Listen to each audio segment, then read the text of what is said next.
Ana Payg'ambarimiz sollallohu alayhi vasallamning hayotlik vaqtlarida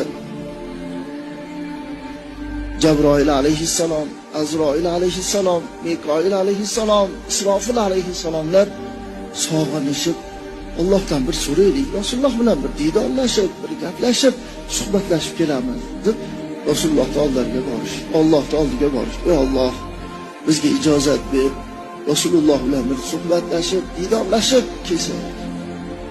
Alloh aytgan ekan, quruq qo'l bilan borgani uyatmaysizlar. Ular aytgan ekanlar, yo Alloh, har birimizni o'zimizga yarasha sovg'amiz bor.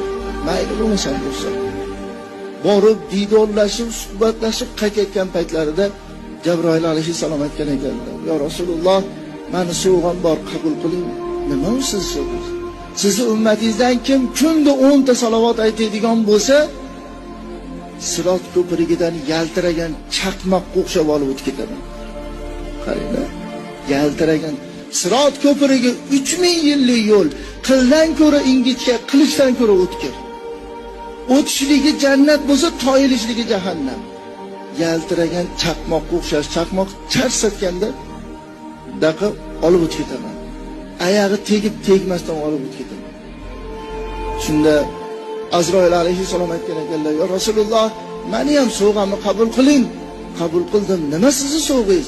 Sizni ummatingizdan kim sizga 10 ta salovat aytadigan bo'lsa, men payg'ambarlarning jonini qanday olgan bo'lsam, shunday muloyim